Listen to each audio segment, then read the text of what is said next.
Halo semuanya, selamat datang kembali. Coba deh bayangin, ada satu perusahaan sekuritas gede, tiba-tiba dilarang beroperasi selama setahun penuh. Nah, ini beneran baru aja terjadi di pasar modal kita di Indonesia. Hari ini, kita bakal bedah tuntas kasus UOB Kay Hian dan cari tahu kenapa sih regulator sampai ngambil langkah sedrastis ini. Kira-kira apa sih yang bisa bikin perusahaan sekuritas seternama izinnya sampai dibekukan?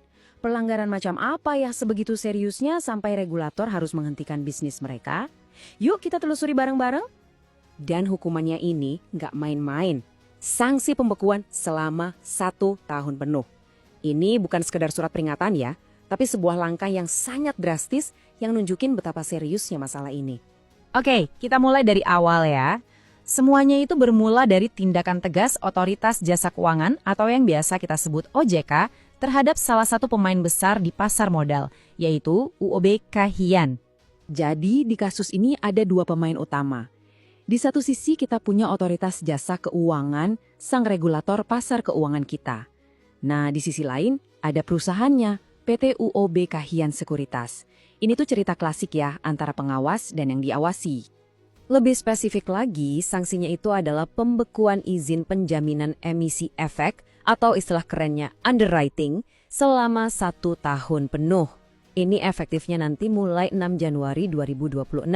Artinya, selama setahun itu UOB Kay Hian nggak bisa bantu perusahaan manapun buat jual saham baru ke publik atau IPO. Dan ini bukan keputusan yang sembarangan loh. Menurut M. Ismail Riyadi dari OJK, sanksi ini adalah hasil dari pemeriksaan mendalam dan merupakan bagian dari upaya penegakan hukum. Ini nunjukin kalau ada temuan yang benar-benar serius di baliknya. Nah pertanyaannya, apa sih pemicunya? Sanksi ini kan gak datang dari langit. Ternyata akar masalahnya itu ada di satu penawaran saham perdana atau yang biasa kita kenal sebagai IPO. Sekilas aja nih buat ngingetin lagi, IPO atau Initial Public Offering itu adalah momen krusial saat sebuah perusahaan swasta pertama kalinya menjual saham mereka ke publik. Ini jadi cara perusahaan buat dapat modal besar dan buat investor ini kesempatan buat masuk di awal. Oke, jadi IPO perusahaan mana yang jadi biang keladinya? Nah, ini dia, PT Repower Asia Indonesia Tbk dengan kode saham REL. IPO perusahaan inilah yang jadi titik awal dari semua masalah ini. Nah, di sini nih peran UOB Kay Hian jadi krusial banget. Sebagai penjamin emisi atau underwriter, mereka itu ibarat penjaga gerbang. Tugas mereka adalah mengelola seluruh proses IPO dan memastikan saham-saham baru itu didistribusikan secara adil ke para investor. Tanggung jawabnya gede banget kan? Terus, aturan apa sih yang sebenarnya dilanggar? Yuk kita bedah lebih dalam pelanggaran spesifik yang bikin UOB Kay Hian kena sanksi seberat ini. Jadi, kunci masalahnya ada di satu konsep penting, Customer Due Diligence atau CDD.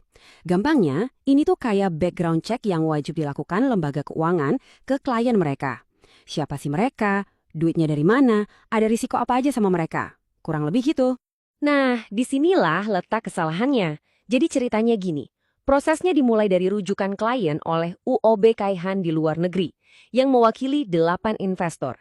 Tapi, dan ini nih bagian fatalnya, UOB Kay Hian yang di Indonesia ternyata nggak melakukan CDD atau background check yang proper ke 8 investor ini.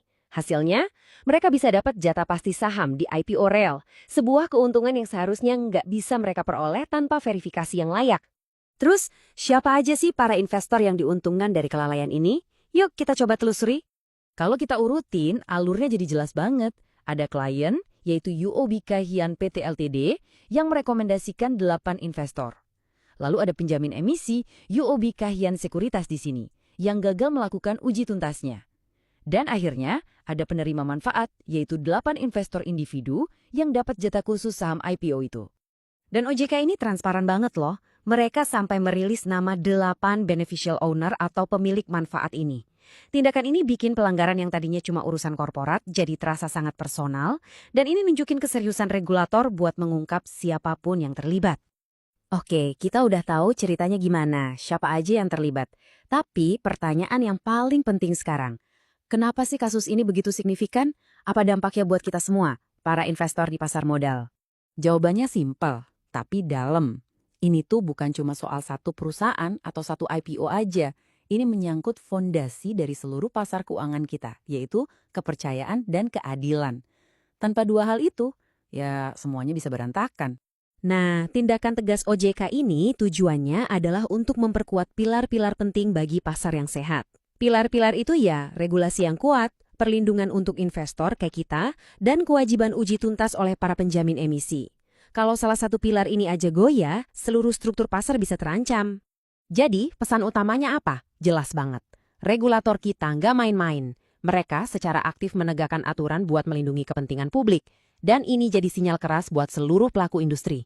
Patuhi aturannya atau siap-siap hadapi konsekuensinya. Nah, dari semua ini muncul satu pertanyaan terakhir buat kita renungkan bareng-bareng.